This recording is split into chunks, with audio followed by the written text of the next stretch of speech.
अस्सलाम वालेकुम नाज़रीन, मेहरान टीवी न्यूज़ में भलेकार आऊं आहियां पेरिया गुल। सबका पेरी एक नज़र हेडलाइंस ते। लकी मुरवत में सिक्योरिटी फोर्सेस जो ऑपरेशन 8 परडी दहशतगर्द मारिजी विया।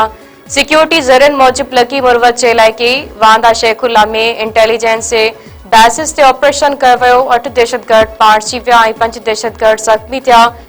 इलाइक़े में दहशतगर्दनि जी मौजूदगी जे ख़दशनि सबब सर्च ऑपरेशन जारी। नेशनल एक्शन प्लान तहत अमन अमान बहाल थियण ताईं ऑपरेशन जारी रहंदो।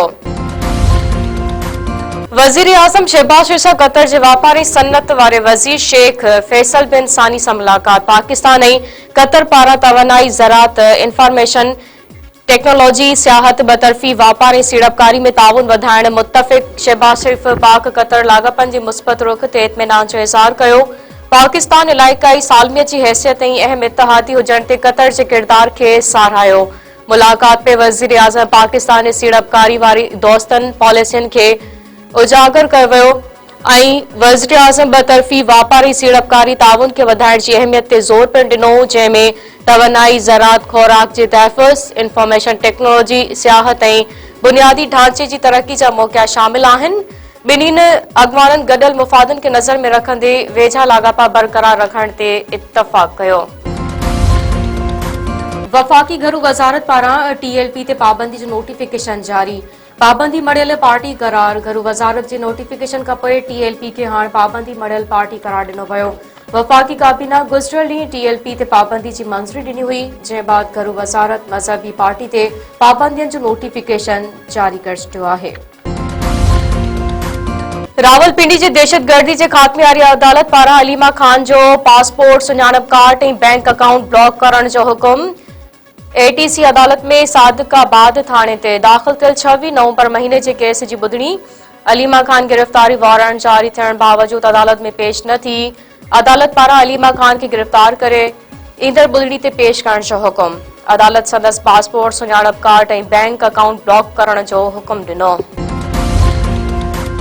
अमरीकी सदर डोनाल्ड ट्रम्प चयो आहे त इस्राइल अमन मुआहिदे ते सुठे नमूने अमल करे रहियो आहे। को बि गणती न करे ओलह किनारे खे ज़िम न कंदो।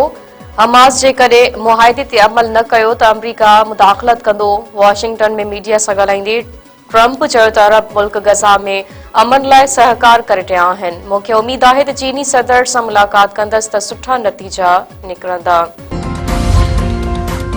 अमरीका अॻियां कॾहिं बि न झुकंदसि।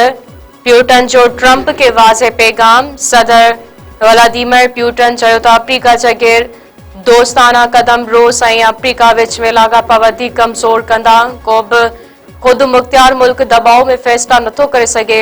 प्यूटन तस्लीम कयो त वॉशिंगटन जे नई पाबंदियुनि जो रूसी मईशत ते कुझु असर पइजी सघे थो।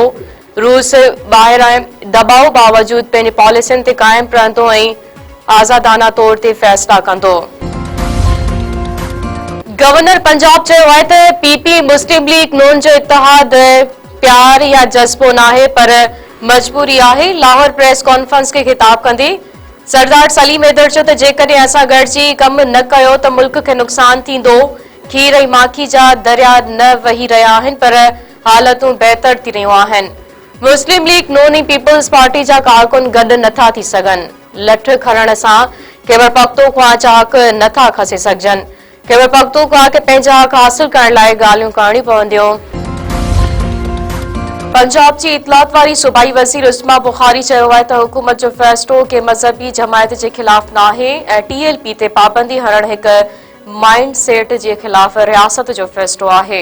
पार्टी क़यादत इत्तफ़ाक़ कयो आहे त माज़ी जे ग़लतियुनि खे दुरुस्त कयो वञे। तहरीक लबैक पाकिस्तान वारा जेको कुझु करे रहिया हुआ उहा सियासत न पर विगोड़ हो।